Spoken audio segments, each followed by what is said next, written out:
Unity para ver onde é que eu tinha parado o assunto. Então, eu parei o assunto na parte de fluxo de calor, tá? Esse assunto não caiu na prova bimestral de vocês, desse último bimestre, portanto, é um assunto que vai estar vindo aí na prova do quarto bimestre para vocês. Então, pode ser que alguma questão da prova do quarto bimestre envolva o conceito de fluxo de calor, tá certo? Então, na aula passada, eu falei de propagações de calor, isso faz 3 semanas atrás, na verdade, né? 3 segundas-feiras lá atrás. E aí, as formas de propagação de calor que eu falei para vocês foi a tal de condução, convecção e irradiação. A condução era um processo característico dos sólidos, e aí na parte da condução, onde o calor ele era transmitido de molécula para molécula, nós calculávamos uma grandeza física chamada fluxo de calor, que é a quantidade de energia térmica que atravessa uma superfície durante um certo intervalo de tempo. E aí, para calcular esse fluxo de calor, nós sabíamos que o fluxo dependia da diferença de temperatura entre duas extremidades, ou entre um lado e o outro, da superfície. Quanto maior a diferença de temperatura, mais energia térmica estaria passando pelo meio sólido. Quanto mais comprido, mais extenso, mais longo, maior o comprimento, menor era o fluxo de calor, porque quando a gente tem uma barra, quanto mais comprida for essa barra, mais tempo o calor leva para atravessar a barra. Então, é inversamente proporcional ao comprimento. Nós vimos que dependia também de uma tal de área da seção transversal, e essa área é o que permitia o calor chegar mais rápido do outro lado, porque quanto mais área nós tínhamos nessa região de contato com a fonte térmica, mais calor eu conseguia propagar. Quanto menor a área, menos partículas, portanto, menos calor se propagando, e dependia aí do material do qual era feito o sólido que iria transmitir a energia térmica. A convecção, ela era um processo característico dos fluidos, entende-se por fluidos, líquidos e gases, né? E na convecção, nós não tínhamos cálculos para ser feito. O que nós sabíamos que acontecia na convecção. O que recebia calor primeiro, a parte do fluido que recebia energia térmica primeiro, ao receber essa energia térmica, expandia, sofria uma dilatação. Ao sofrer a dilatação, ocorria uma diminuição na densidade, né? Porque densidade é a relação de massa com volume. Então, variava o volume, diminuindo a densidade. Esse líquido ficando menos denso, ele subia. O líquido que estava na parte de cima, como ainda não recebeu o calor, esse líquido tinha uma densidade maior, e por ter uma densidade maior, ele descia, formando-se as tais correntes de convecção. A irradiação, que foi o último processo de propagação de calor, ela independe do meio material. Tá? E por que ela independe do meio material? Porque nesse tipo de propagação, a energia térmica, ela é capaz de atravessar até meios que não têm matéria nenhuma, que é o caso do vácuo, e essas ondas, que a gente chama de ondas eletromagnéticas, é que produzem uma elevação de temperatura. E de que maneira elas produzem uma elevação de temperatura? Quando essa onda passa por uma partícula, ela faz com que essa partícula suba e desça em relação à posição na qual ela estava. Isso é, a minha partícula passa a ganhar uma agitação maior do que ela possuía no início. Lembrando que a agitação de partículas tem tudo a ver com temperatura. E foi aí que nós paramos na nossa aula passada. Então, nós começamos vendo termômetros e escalas termométricas, seguimos dos termômetros para o fenômeno de dilatação térmica, falamos de dilatação de sólidos e líquidos, e paramos na parte de propagação de calor. Hoje eu estou continuando o assunto, falando de duas formas de calcular energia térmica. Isso é, hoje eu vou falar de duas maneiras diferentes de calcular quantidade de calor. Ok? Então, o assunto da aula de hoje são as duas maneiras que eu calculo quantidade de calor. Agora eu vou para os meus slidezinhos de aula, aqueles que eu montei aí o ano passado para gravar algumas aulinhas, né? Então, nós vamos diferenciar energia térmica, ou melhor, diferenciar o calor, de duas maneiras diferentes.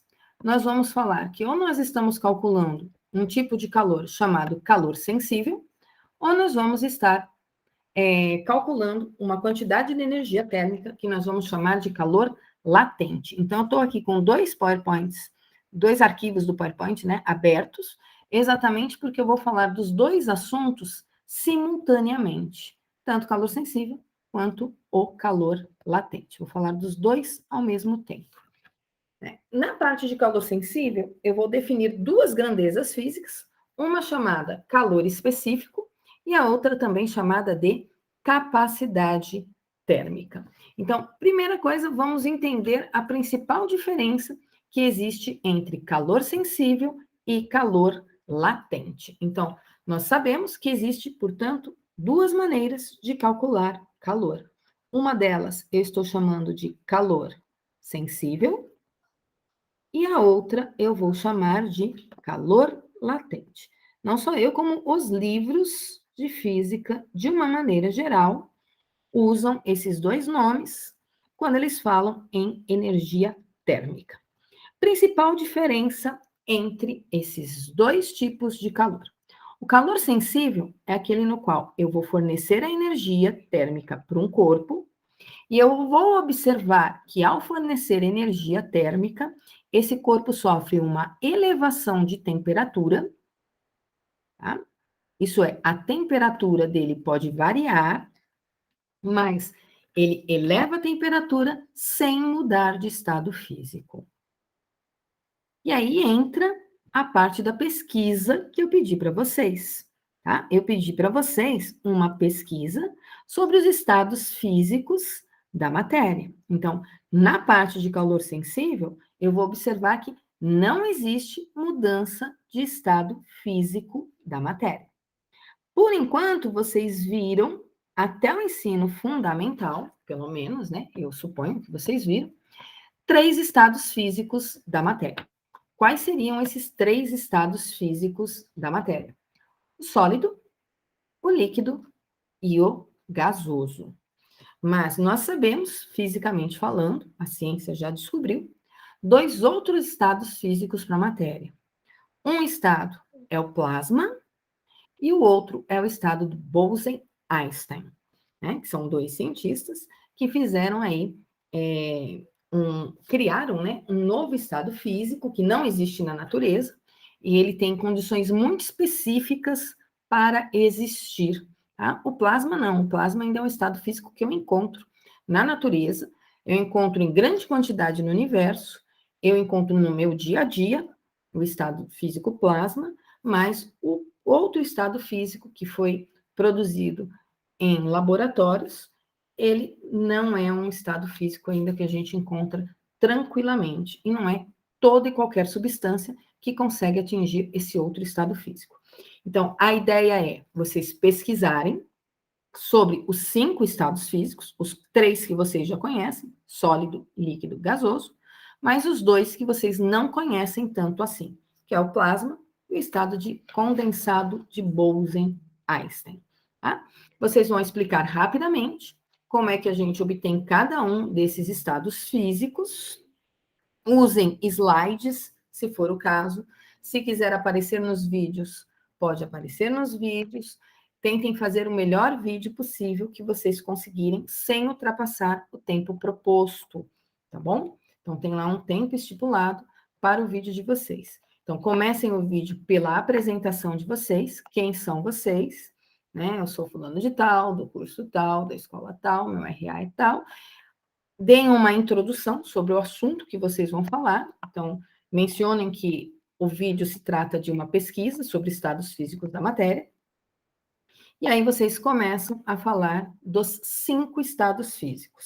Terminem o vídeo mencionando qual foi a fonte que vocês usaram para pesquisar, né? Porque vocês vão precisar ter uma pesquisa que é da onde vai partir a fala de vocês. Então, antes de gravar o vídeo, façam uma pesquisa em livros de física, façam uma pesquisa no Google em artigos científicos, tá? Sobre o assunto, façam um resumo dessa pesquisa, montem slides, montem figuras, monta no papel, pode fazer desenhos no papel e ir explicando, pode usar lousa digitalizadora para explicar, façam do jeito que vocês acharem mais criativo a produção desse vídeo, certo?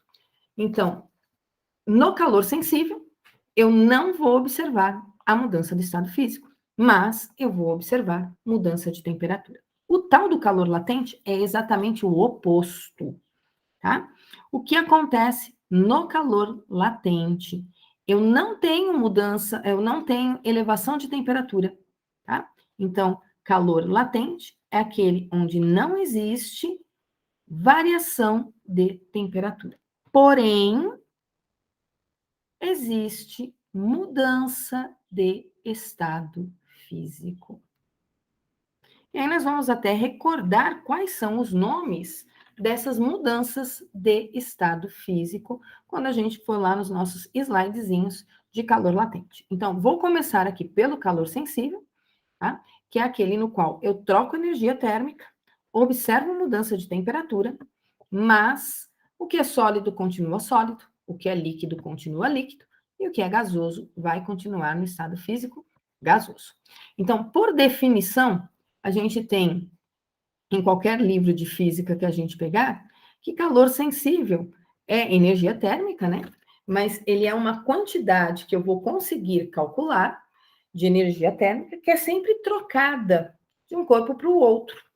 Então, posso chamar essa energia trocada de energia recebida, ou ainda energia cedida, quando ele transfere calor de um corpo para o outro, transfere energia térmica de um corpo para o outro, um perde e o outro ganha, até atingirem uma situação de equilíbrio térmico, que eu também vou falar na aula de hoje. Porém, essas trocas de calor, elas servem apenas para que ocorra mudança na temperatura do corpo. Então, deixa eu só apagar aqui um rabisco que tem nesse slide, que eu já tentei apagar várias vezes, ele nunca some, né? Que é a expressãozinha já que aparece aqui do calor sensível, que eu escrevi em alguma aula, acabei salvando, né? Mas não era para estar aparecendo nesse momento. Então, como é que eu vou fazer para calcular a tal quantidade de energia térmica que é trocada entre os corpos? Primeira coisa, eu vou chamar essa energia térmica de quantidade de calor. Eu uso o símbolo ΔQ. Tem alguns livros e apostilas que usam apenas a letra Q.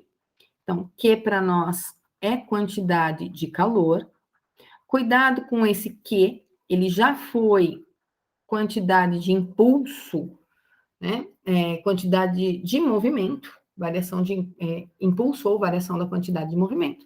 Em eletricidade básica, a letra Q significa quantidade de carga elétrica. Então, para cada ano do ensino médio, a letrinha Q possui um significado, tá? Aqui eu estou representando um corpo de massa M. Esse corpo de massa M, eu forneço para ele energia térmica. Isso é, eu forneço calor. Quando eu forneço calor para esse corpo que é sólido, eu coloco um termômetro nesse corpo, eu observo, a partir desse termômetro, que existe uma mudança na temperatura desse corpo. Porém, ele não deixa de ser sólido, ele continua sendo sólido.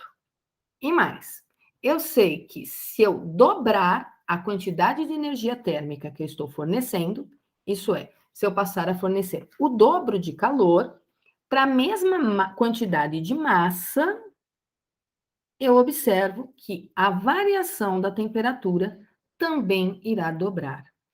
Então, quanto mais energia térmica eu consigo fornecer para um corpo, mais variação de temperatura eu consigo observar. Portanto, a quantidade de calor, ela está diretamente relacionada à mudança de temperatura. O que mais eu sei? Eu sei que se eu pegar esse corpo de massa M, estou numa outra situação agora, peguei um corpo de massa M, e forneço uma quantidade de energia térmica, que eu estou chamando de ΔQ, eu observo uma variação de temperatura, ΔT.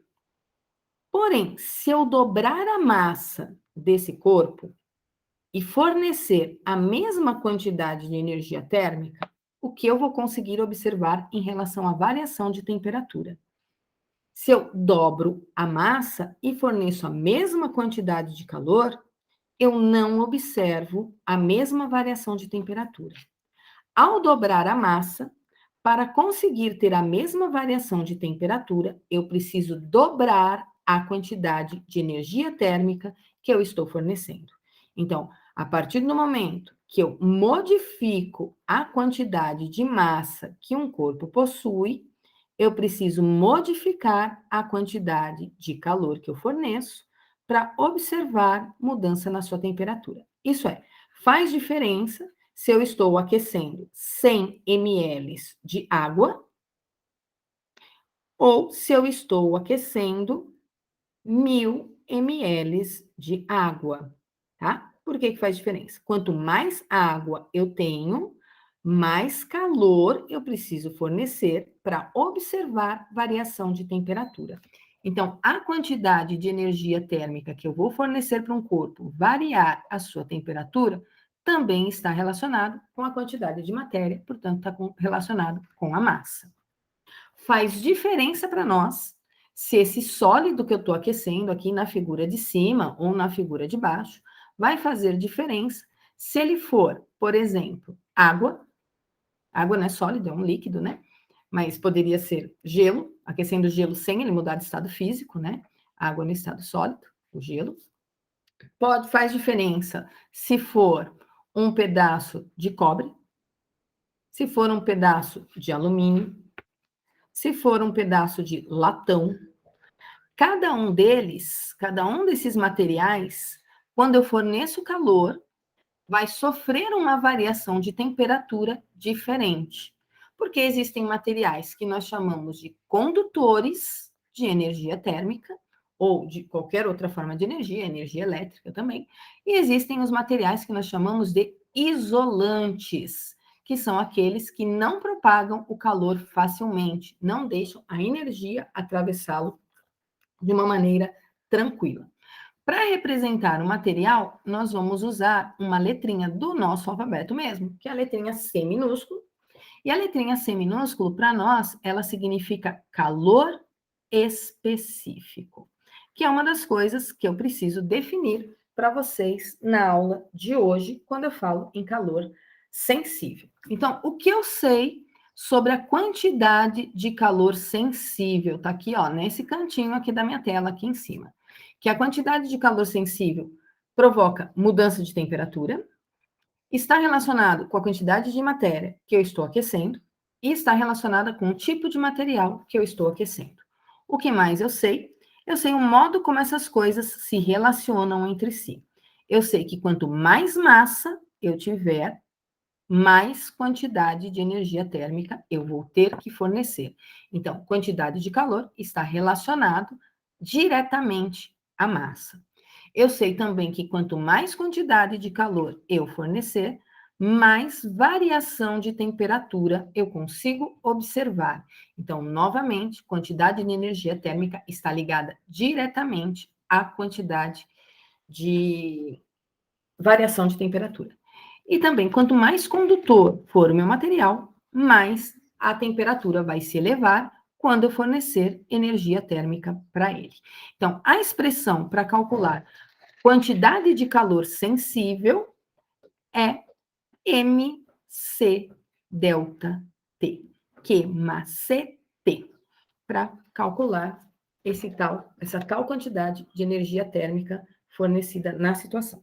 Quem é esse calor específico? Agora eu vou falar um pouquinho desse Czinho que aparece aí na expressão. tá? Eu vou apagar aqui esses rabiscos todos, vou descartar eles, só para voltar para o meu slide sem nada. Eu já tenho a expressão, né? Delta Q é igual a mc delta T. E eu vou pensar um pouquinho na unidade desse calor específico, tá? Delta Q é energia térmica. Se delta Q é energia térmica, no sistema internacional, unidade de calor, unidade de energia, é joule. Esse M representa a quantidade de matéria do corpo, representa a massa. No sistema internacional, quilogramas. Calor específico, eu estou querendo analisar que unidade de medida ele tem. E esse delta T maiúsculo para nós aqui significa a tal da variação de temperatura. No sistema internacional, Kelvin. Portanto, no sistema internacional, a unidade do calor específico vai ser joules por quilograma Kelvin. Nos nossos exercícios, nos nossos estudos, no nosso dia a dia, nós não trabalhamos com essas unidades do sistema internacional. Então, nós vamos ter tabelas de calor específico que estão fora desse tal de SI, Sistema Internacional. E o nosso calor específico, normalmente, vai aparecer em calorias, que também é uma unidade de energia. Nós sabemos que uma caloria corresponde a aproximadamente 4,18, não, uma caloria é igual a 4,18 joules, tá?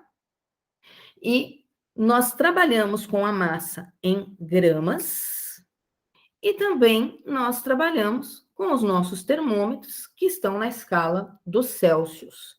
Então, sempre que nós formos olhar uma tabela para saber do que uma substância é feita, do que ela é metal, é ouro, é cobre, é prata, é bronze, eu vou olhar aí o calor específico nessas unidades, calorias por gramas, graus Celsius.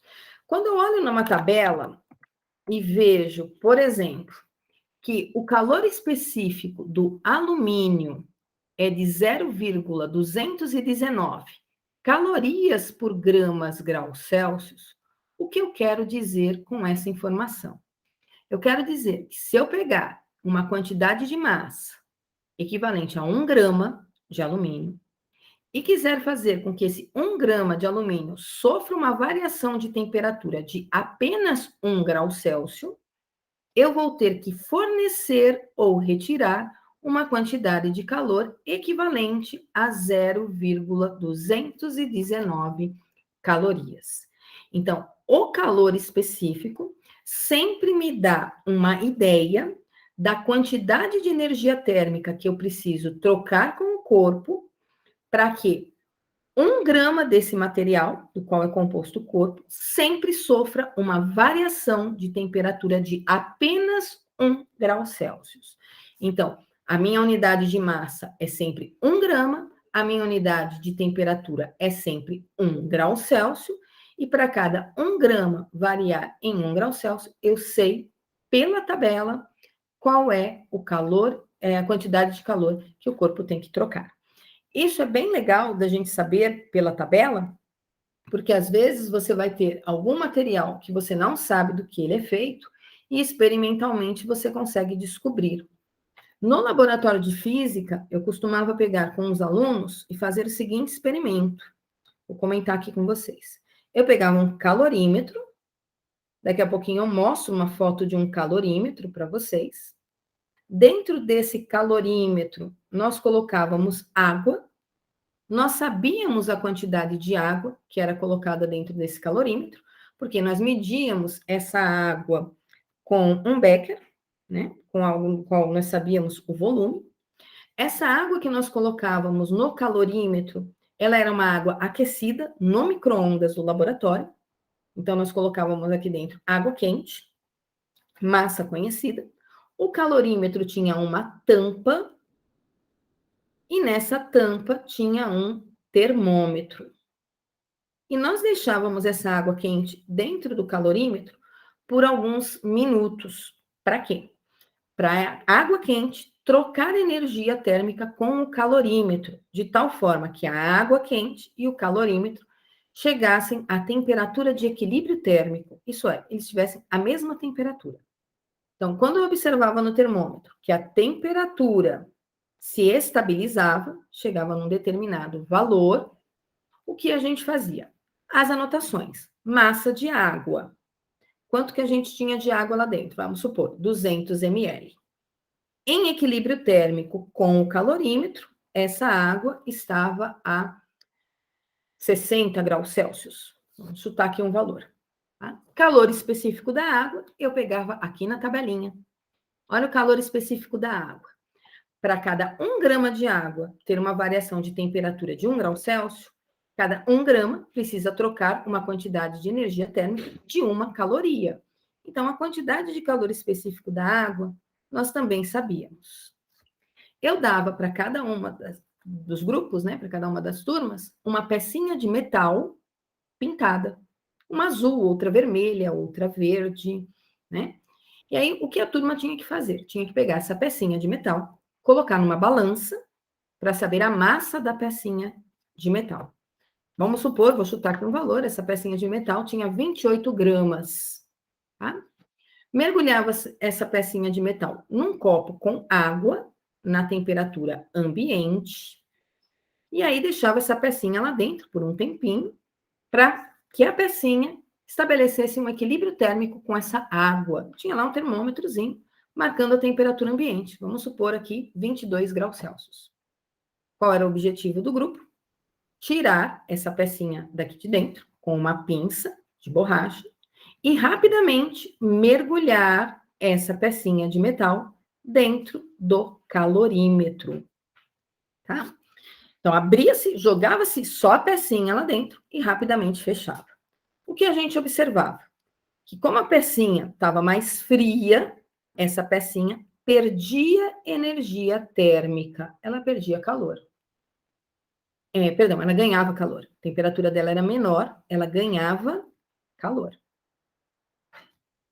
Ela ganha calor. A água que estava numa temperatura mais alta, ao entrar em contato com a pecinha, ela perdia calor.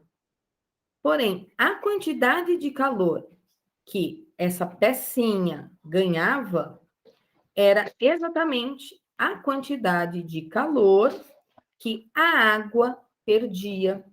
Então, se a água perder 100 calorias, é porque a pecinha de metal ganhou 100 calorias. E aí a gente tem que observar o termômetro até o momento que esse termômetro baixa de novo a temperatura e para. E aí, nesse caso, essa temperatura que ele atingiu agora com a pecinha lá dentro é a tal da temperatura de equilíbrio térmico. E aí, nós passávamos esse termo aqui para o outro lado e ficávamos com ΔQ da peça mais o ΔQ da água igual a zero, MC ΔT mais MC ΔT igual a zero. Isso aqui da peça, isso aqui da água. Da água, se o equilíbrio térmico se estabelecia a 40 graus Celsius, o que eu fazia? Massa da água, 200 ml, 200 gramas. Calor específico da água, 1. Variação de temperatura. A temperatura de equilíbrio térmico, que era a temperatura final, 40, menos a temperatura inicial da água, que era o 60. Para a pecinha de metal, a massa eu sabia, 28 gramas. O calor específico não, mas a variação de temperatura eu também sabia, porque ela chegava no equilíbrio térmico a 40 graus Celsius e inicialmente ela estava a 22. E o que eu descobria com esse experimento simples? O calor específico da peça, tá? E aí eu olhava na tabela. Se o calor específico da peça desse 0,1, 0,12, eu ia lá e dizia, olha, essa pecinha, de acordo com a tabela, ela é feita de ferro. Se eu pegasse essa pecinha e o calor específico dela desse em torno de 0,05, 0,06, eu sabia que essa pecinha era uma pecinha que tinha na sua composição grande quantidade de prata. Se dava aproximadamente 0,1 ou 0,09, a gente sabia que a peça era de cobre. Então, com um experimentozinho simples de equilíbrio térmico e com a tabelinha de calor específico, a gente descobria experimentalmente do que um corpo era feito. Tá? Só aí para contar para vocês como é que a gente trabalhava esse assunto em sala de aula no presencial, tá?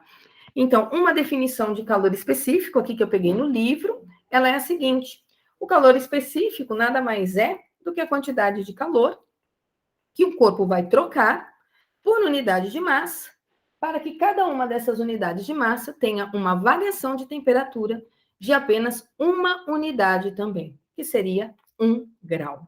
Tá? E aí tem a tabelinha, que eu já mostrei para vocês, falando de cada uma das substâncias. Não tinha nenhuma pecinha de ouro no laboratório, né? Senão rapidamente ela era roubada. Mas para cada um desses itens que eu tenho aqui, eu sei que 1 grama de cada um deles, para ter uma variação de temperatura de 1 grau Celsius, ou para mais ou para menos, precisa trocar essa quantidade de energia térmica com algum outro meio material. Ou com o fogão, ou com outro corpo que esteja em contato, e assim por diante. Quando a gente pensa em calor específico, também vai surgir para nós uma outra grandeza física, que nós vamos usar bastante, chamada capacidade térmica. Tá? Capacidade térmica, eu vou usar a letra C maiúsculo para falar dela. Então, se eu pegar a expressão ΔQ igual a MC ΔT, nessa expressão Q macete, o produto M vezes C, esse produto aqui, recebe o nome de capacidade térmica. Então, se eu trocar o produto MC pela letra C maiúsculo, eu vou chegar à seguinte conclusão: que a quantidade de calor trocada por um corpo é a capacidade térmica dele multiplicado pela temperatura. Isso é o mesmo que eu dizer que quando observo a quantidade de calor que eu forneço por unidade de temperatura, eu sei várias características em relação a esse corpo. E essas várias características é a tal da capacidade térmica. Unidade dela, caloria por grau Celsius. Nós não estamos trabalhando aqui no sistema internacional. O que significa eu falar que a capacidade térmica de um corpo é de 50 calorias por grau Celsius. Eu estou com uma determinada substância que, independente da massa, eu sei que para ela sofrer uma variação de temperatura de apenas 1 grau Celsius, eu vou ter que fornecer uma quantidade de calor de 50 calorias. Então, a capacidade térmica, ela não leva em consideração a quantidade de matéria que eu estou aquecendo. Tá? Subentende-se que, independente da quantidade de matéria que eu tenha, para aquele corpo que eu estou analisando, variar a temperatura dele sempre em uma unidade, eu preciso conhecer aí qual a quantidade de calor trocada com outro meio externo. Nossa, mas capacidade térmica também é M vezes C. Aparece M aqui. Olha, esse M que aparece aqui, ele some, tá? Por que que ele some? Pensa na unidade da capacidade térmica. Capacidade térmica em calorias por grau Celsius, né? Massa tem como unidade gramas. Calor específico tem como unidade calorias por gramas grau Celsius. Eu tenho grama no denominador, tenho grama no numerador, eu simplifico as duas. Então, quando eu escrevo que a capacidade térmica está relacionada com o calor específico, eu estou falando que ela está relacionada com a massa. Porém, quando eu olho para a quantidade de matéria que eu estou analisando, eu vejo que eu consigo descobrir quantidades de calor sem necessariamente pensar nessa massa, pensando apenas na variação de temperatura. E aí tem aqui uma definiçãozinha, né, do que vem a ser a capacidade térmica de um corpo. Também peguei lá de um livro de física, né? Então, nessa definição, ele está falando da relação da quantidade de calor que eu vou fornecer para que esse corpo de massa M sofra variação de temperatura, mas eu tenho que pensar nessa quantidade de calor, de certa forma, independente da massa, porque se eu pensar na massa, aí eu já estou pensando na tal do calor sensível, né? Calor específico, perdão. E aí, nós vamos definir como ΔQ sobre ΔT. Nesse meu slide aparece Δθ, né? Na verdade, eu estou usando nas minhas aulas ΔT para símbolo de temperatura, e aparece sempre um ΔQ aqui na frente do Q maiúsculo, porque é variação de energia térmica. Sempre estou observando troca de calor. Eu não gosto de escrever a expressão Q igual a mc ΔT, porque toda vez que eu tenho uma variação de algo do lado direito da minha igualdade, eu tenho que ter uma variação de algo do lado esquerdo. Então, para produzir variação de temperatura, eu preciso promover uma modificação na quantidade de energia térmica. Por isso que o símbolo ΔQ, na minha opinião, tem que estar presente aí dos dois lados da expressão. Tá? Em alguns exercícios, vai vir a informação da capacidade térmica, principalmente do calorímetro. Sempre que um problema se referir ao calorímetro e o calorímetro fizer parte do meu problema, ele vai me dizer a capacidade térmica do calorímetro. Ele não vai ficar falando, olha, o calorímetro é um recipiente de massa tantos gramas, feito de material tal, para sofrer variação de temperatura tal. Ele vai me dizer, ó, a capacidade térmica do calorímetro, ela é tantas calorias por grau Celsius. Agora, o calor específico, aí sim, ele vai me dizer para cada unidade de massa quanto que eu preciso de trocar de calor para ter uma variação de temperatura de uma unidade. Tá? Repetir bastante vezes a diferença aqui, o que é capacidade térmica, repetir várias vezes o conceito de calor específico, que é para ver se não resta aí nenhuma dúvida para vocês. Tem aqui um primeiro exemplo de calor sensível, né? Para eu começar a resolver com vocês. Depois eu vou falar de um material que eu vou estar mandando na próxima semana, tá? Que são, na verdade, não vou mandar no Class 3 listas, mas dessas 3 listas, vocês deverão resolver apenas uma delas. Não vai precisar resolver as 3. E vocês já vão entender até o motivo pelo qual não vai precisar resolver as 3, tá? Os exercícios de calor sensível são bem simples. Quando eu digo bem simples, é coisa assim, muito tranquila. Então, eu não vou pedir para entregar lista de calor sensível apenas. Tá? Seria presente isso daí. Então, para o aquecimento de 500 gramas de água, então ele me deu uma determinada quantidade de água, massa, de 20 graus Celsius a 20 graus Celsius, essa água é líquida. Para 100 graus Celsius, 100 graus Celsius, a água também está no estado líquido. É a partir de 100 graus Celsius que ela muda de estado, dependendo das condições de pressão. Eu utilizo uma fonte térmica de potência 200 calorias. Mas a potência que ele me dá aqui, ó, é de 200 calorias a cada 1 segundo. Isso é, eu tenho um fogão que a cada 1 segundo é capaz de fornecer para 500 gramas de água 200 calorias. Ele me deu o calor específico da água líquida, ó, 1 caloria por grama grau Celsius, e ele quer saber o tempo que esse aquecimento, esse aquecedor, né, ficou ligado, para que o rendimento fosse de 100%. O que significa o rendimento 100%? Eu pego um recipiente, eu coloco água ali dentro, 500 gramas, que é 500 ml, ligo uma fonte de energia térmica e considero que todo o calor dessa fonte está sendo fornecido apenas para essa água. É fato que não vai ser só para água, o recipiente vai esquentar também. Mas esse exercício está pedindo para eu considerar que 100% da energia térmica foi apenas para o aquecimento da água. Então, a primeira coisa que eu vou fazer é calcular a quantidade de calor que eu forneço para essa quantidade de água que eu tenho aí dentro desse recipiente, para que ela sofra uma variação de 20 até 80 graus Celsius, temperatura final é 100, temperatura inicial é 20, portanto, a variação foi de 80. A quantidade de calor que foi trocada pela água e a fonte, eu vou aqui substituir na expressão mc ΔT, a massa eu troco por 500, o calor específico por 1, a variação de temperatura por 80, agora é só fazer 500 vezes 80, nem preciso aí do vezes 1, eu vou achar 40.000 calorias, tá?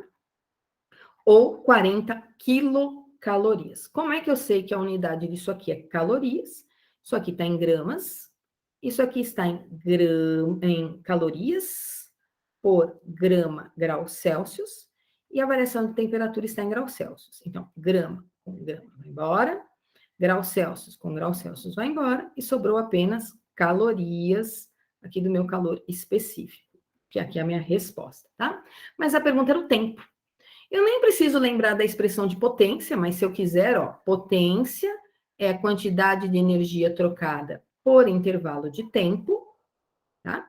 Ou eu posso simplesmente fazer uma regrinha de 3 para resolver esse exercício. Eu vou pela regrinha de 3. A potência da fonte é de 200 calorias a cada 1 segundo.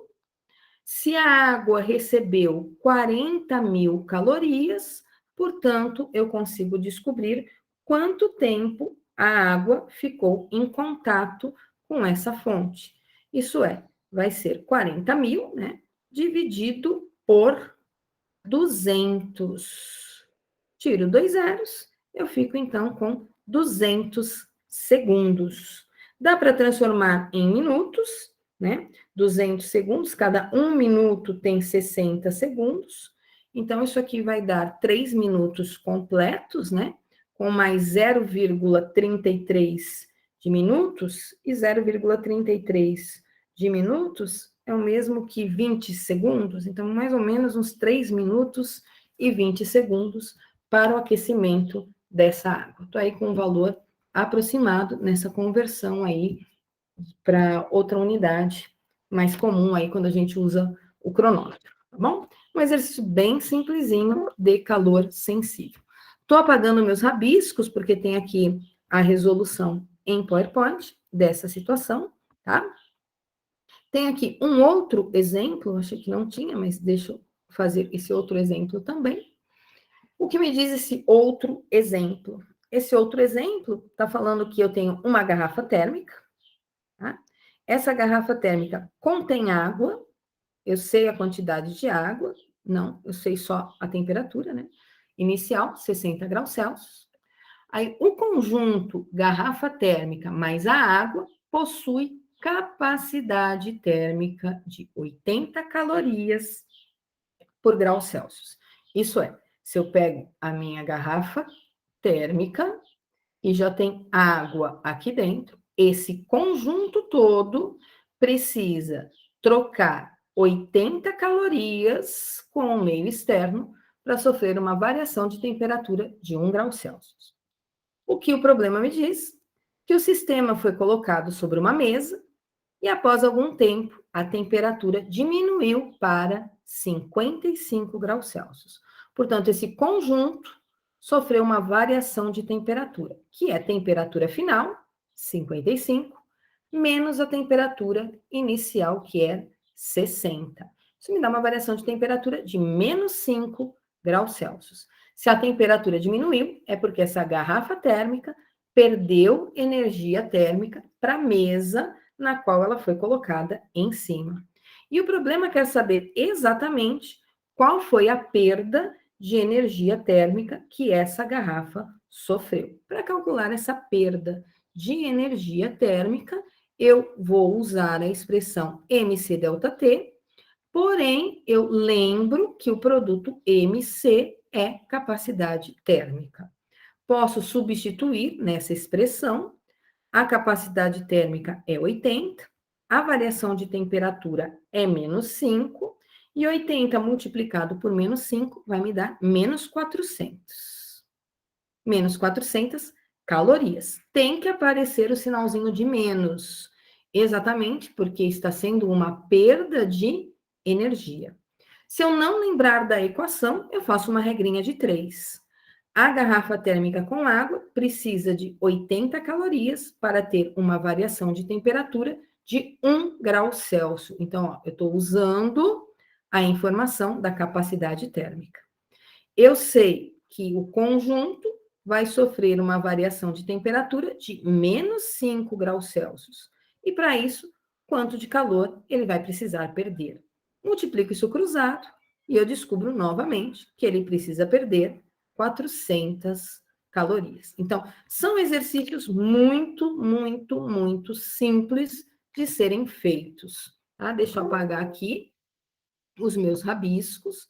Quem não estiver conseguindo copiar, ou quem não estiver tendo tempo de tirar print da tela, esses slides estão todos disponíveis no e-book de vocês. Então, pode depois lá entrar no e-book e pegar os slides. Nos slides também está a lista de exercício, que eu vou mandar por e-book também, tá? Eu vou mandar no Classroom também. Está lá no e-book, mas eu vou mandar no Classroom também. Essa lista é de calor sensível, tem 6 exercícios propostos, tá? A resposta final está aqui embaixo, a resposta do 1, a resposta do 2, a resposta do 3. Então, se ampliar aqui, vocês conseguem ver as respostas de cada um deles. Porém, nos slides também está a resolução. Então, eu não vou pedir para vocês me entregarem uma lista na qual a resolução dos exercícios já está no próprio e-book da sala. Então, embora eu vá mandar o arquivo para vocês com os enunciados, é apenas para vocês treinarem um pouco os cálculos que envolvem calor sensível. E aí vocês vão ver que no exercício surgem outras formas de energia, né? Energia potencial, se transformando em energia térmica, surge também o conceito de potência na resolução desses exercícios, mas eu considero exercícios muito simples para pedir a entrega deles, tá?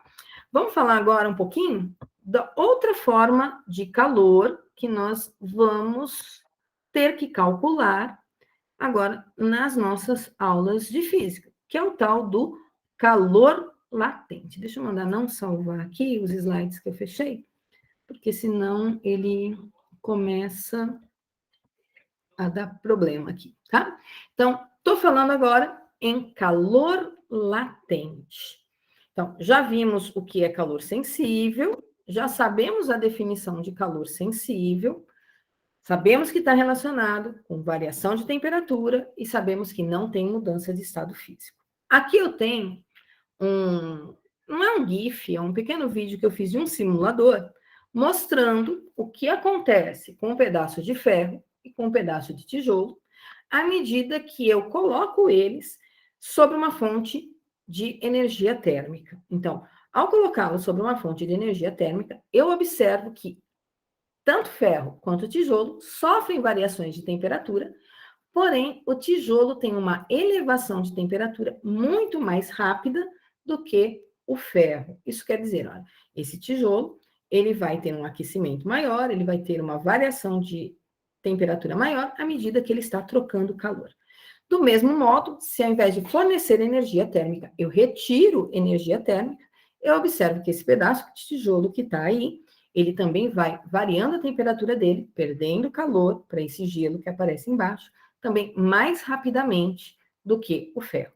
Embora eu aqueça ou eu resfrie os dois, eu tenho um termômetro lá que me mostra variações de temperatura. Portanto, é calor sensível. No caso de eu ter uma situação onde eu observo mudança de temperatura, observo mudança de estado físico, perdão, eu não vou ter mais a tal da variação de temperatura, eu vou ter alguns nomes para essas mudanças de estado físico. Isso vocês aprenderam na 5ª série do ensino fundamental de vocês.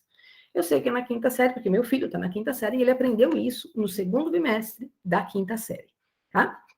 Então, eu tenho aqui 3 estados físicos da matéria, que seria o estado sólido, aqui embaixo, vou chamar de 1, o estado líquido aqui em cima, que eu vou chamar de 2, e o estado gasoso, que aparece aqui, que eu vou chamar de 3, tá?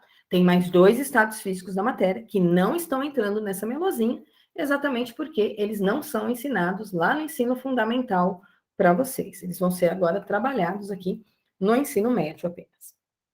Um corpo sólido, ele tem as suas partículas fortemente ligadas entre si, embora essas partículas tenham agitação, a distância entre essas partículas é muito pequena, portanto, existe uma grande atração, uma grande força elétrica entre elas, de tal maneira que faz com que esse corpo tenha uma estrutura que eu posso chamar de estrutura sólida. No caso da água, essa estrutura é uma estrutura cristalina, ok? E nós vamos observar, principalmente nos nossos exercícios, a mudança de comportamento físico da água. Não que outras substâncias não mudem de estado físico, mas eu não colocaria aqui, por exemplo, um pedaço de madeira como sólido. E aí eu forneço energia para a madeira não vai ficar líquida, gente. Então, tem substâncias químicas, físicas, que não vão passar por todos esses estados físicos. Mas se eu pegar, por exemplo, um pedaço de metal, um pedaço de ferro, um pedaço de prata, no estado sólido, se eu elevar muito a temperatura dele, ele passa para um estado líquido. Nossa, mas eu vou ter que elevar muito a temperatura dele para ele se transformar num gás. Tá? Mas nada impede que ele se transforme aí no estado gasoso. Mas aí eu preciso de uma quantidade de energia térmica muito grande. No caso da água, que é o elemento mais comum que a gente tem no nosso dia a dia, nós sabemos que a quantidade de energia térmica que a água precisa trocar não é tão grande assim quanto qualquer outra substância que a gente vai mexer ou trabalhar para mudar de estado físico, tá? Então, mudança do estado sólido para o estado líquido, então estou saindo do estado de ligação molecular, de estrutura, na qual as forças elétricas são muito fortes, indo para uma outra estrutura, onde essas partículas, elas têm forças elétricas entre si, mas o espaçamento entre elas é maior, então a força elétrica também entre elas está diminuindo, que é o estado líquido. Essa passagem do sólido para o líquido recebe o nome de fusão.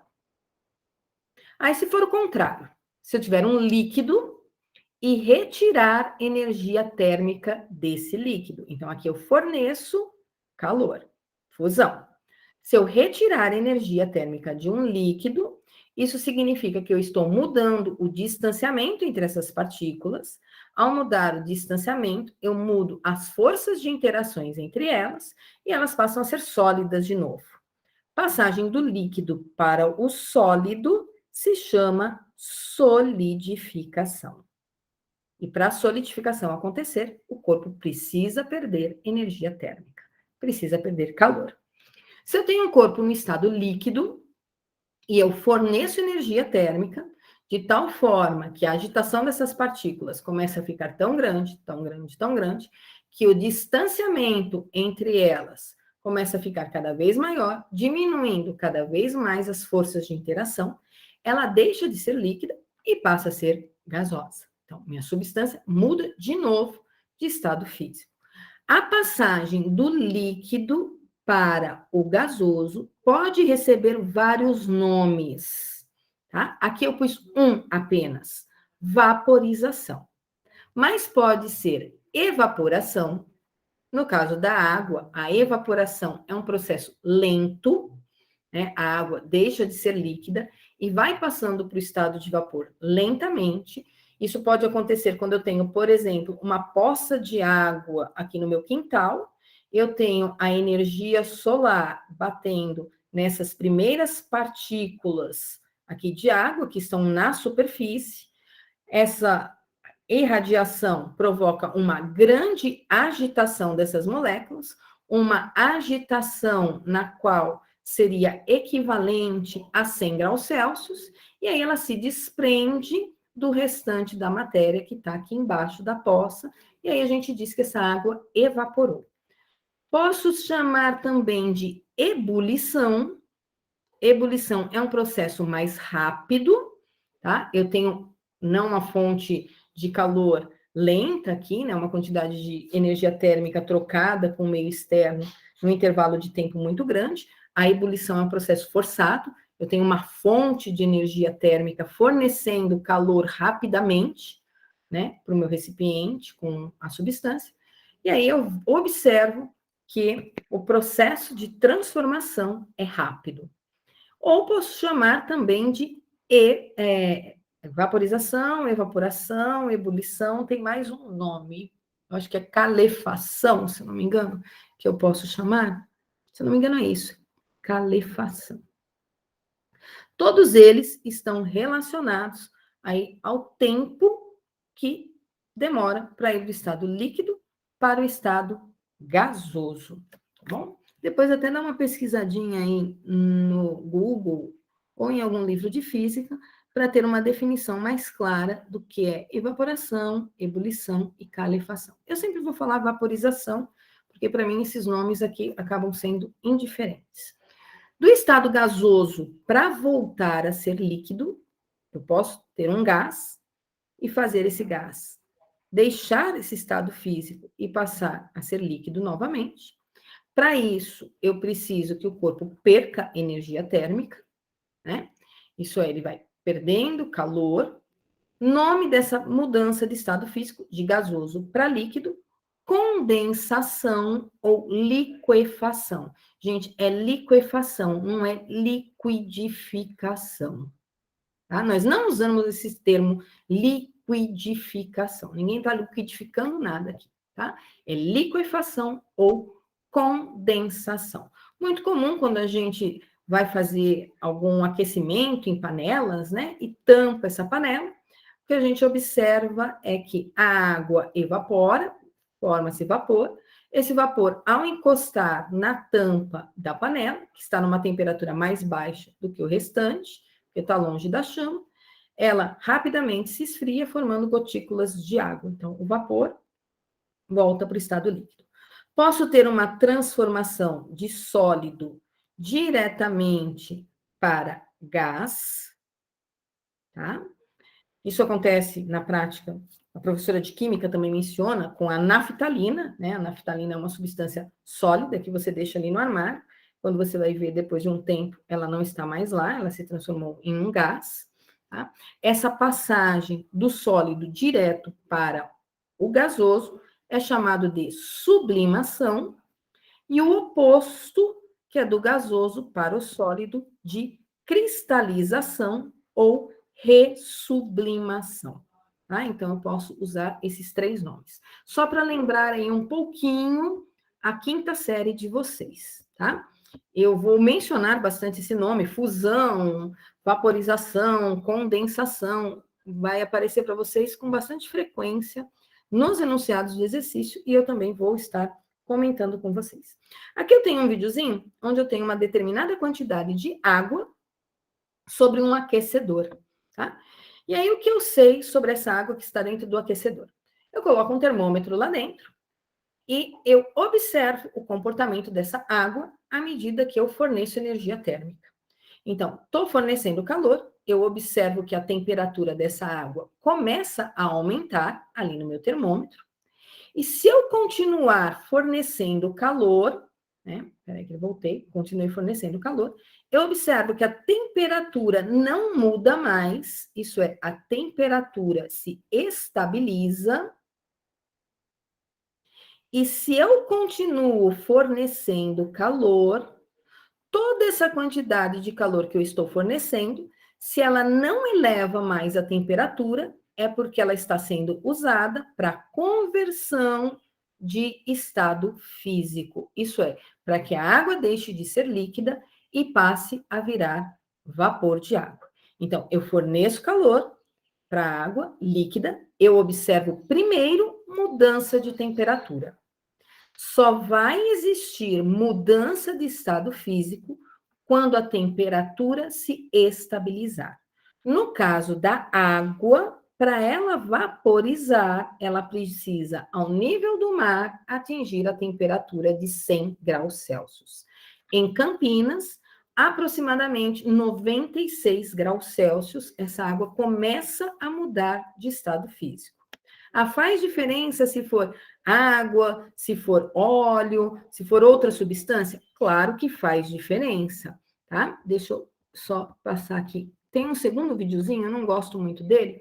Esse segundo videozinho, eu coloquei ele na aula, depois eu me arrependi, né? Ele tenta mostrar o aquecimento como energia nesses quadradinhos com a letra E, né? Então, eu estou retirando energia, eu observo baixar a temperatura, mas esses quadradinhos dão uma impressão que energia é matéria, tá? Dá a impressão, está fornecendo matéria, partículas, e eu não estou fornecendo matéria nem partícula, né? Estou fornecendo apenas energia e observando temperatura aumentar. Então, depois eu vou até tirar esse vídeo, porque tem aluno que confunde esses quadradinhos de energia com matéria. Aqui eu tenho um videozinho mostrando o que acontece com água e azeite, duas substâncias líquidas, tá? Com termômetros dentro, acima de um aquecedor, eu forneço a mesma quantidade de energia térmica para os dois, e eu observo que o azeite vai variando a temperatura dele muito mais rapidamente do que a água. Então, o azeite precisa de menos energia térmica para variar sua temperatura. Porém, vejam que a água já estabilizou a temperatura dela, o azeite ainda está aumentando. Eu continuei fornecendo calor, e aí toda a energia térmica que eu estou fornecendo é para a água mudar de estado físico. Então, a água começou a mudar de estado físico antes do azeite. Tá? Cada material tem uma temperatura de solidificação, uma temperatura de fusão, uma temperatura de ebulição, aí diferente de um para o outro, tá? Como é que a gente vai calcular calor latente? Deixa eu ir para a nossa expressãozinha aqui de calor latente. Deixa eu voltar aqui. Então, nessa figura, eu tenho um recipiente com gelo a 0 graus Celsius. Tá? Se eu fornecer energia térmica para esse gelo que está a 0 graus Celsius, o que eu vou observar se eu fornecer energia térmica para esse gelo? Eu vou observar que a temperatura não muda. A temperatura permanece 0 graus Celsius. Porém, eu começo a observar a formação de água líquida dentro desse meu recipiente. Isso é, a quantidade de gelo vai diminuindo e a quantidade de água líquida vai aumentando. Então, aqui eu estou num processo de fusão da água. O que a gente sabe? A gente sabe que para cada 1 grama de gelo deixar de ser sólido e passar a ser líquido, eu preciso fornecer para cada 1 grama de gelo 80 calorias. Isso são valores conhecidos, tá? Do mesmo modo que se eu pegar água no estado líquido, a 100 graus Celsius, ela é líquida, e eu fornecer calor para essa água, nós já sabemos que para cada 1 grama de água líquida a 100 graus Celsius virar vapor de água a 100 graus Celsius, eu vou ter que fornecer 540 calorias. Portanto, o calor latente, ele é algo tabelado para cada substância. Para calor latente, a gente usa a letra L. Então, a gente diz assim, ó, o calor latente de fusão da água é de 80 calorias por grama. Vamos lembrar, o que é fusão? Passagem do estado sólido para o estado líquido.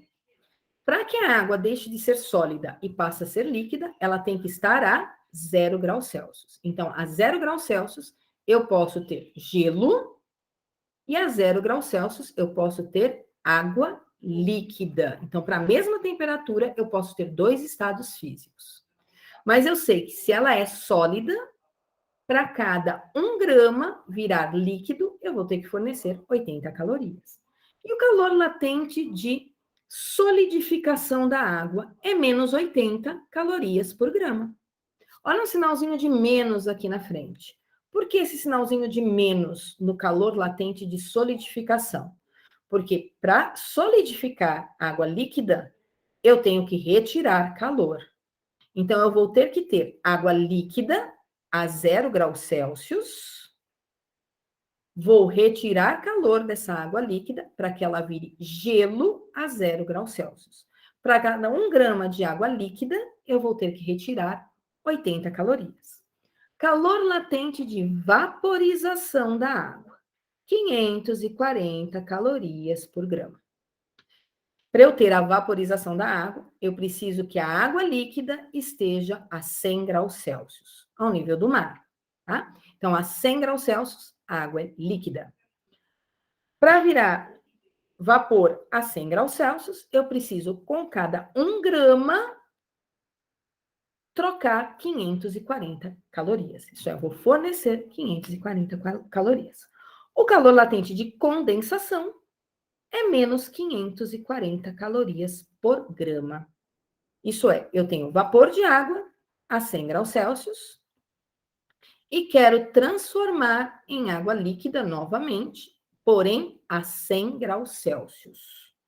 Para isso, eu vou ter que retirar de cada 1 grama 540 calorias. Observe, calor latente não é o ΔQ. Calor latente é a letrinha L.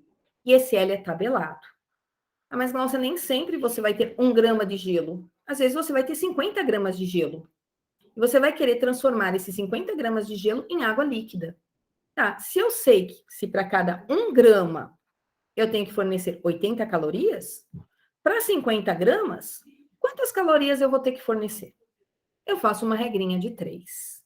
E aí o livro traz para nós uma expressão que diz assim, ó, a quantidade de calor que você precisa trocar com o corpo para que ele mude de estado físico, ela é calculada como sendo a massa do corpo multiplicado pelo calor latente de fusão. Que é o que eu faço aqui na minha regrinha de 3, ó. Se 1 grama precisa de 80 calorias, 50 gramas precisa de X. Então, eu pego esses 50 gramas e multiplico pelo calor latente de cada substância, tá? Aqui eu tenho um texto, sei lá o que está escrito aí nesse texto, tá? Mas depois, com calma, se vocês quiserem, vocês leem. Tem aqui um slidezinho com a tabelinha dos calores latentes da água. Para outras substâncias, tem que consultar aí o livro de física ou o enunciado do problema, tá? O calor latente nada mais é do que a quantidade de calor trocada por unidade de massa, ou, igual diz o livro, ΔQ igual a M vezes L, e para quem quiser, regrinha de 3, tá? Vocês vão ver que muitos dos exercícios eu resolvo por regrinha de 3. Agora eu preciso falar um pouquinho da curva de aquecimento da água. Mas para falar da curva de aquecimento da água, eu vou dar um intervalinho para nós, de 15 minutinhos, para a gente tomar uma água, ir no banheiro, aí eu retorno, faço a chamada de vocês quando eu retornar, tá? E aí eu falo do calor latente. Deixa eu parar aqui a gravação, senão a gravação também fica muito longa, e depois eu fico com dificuldade.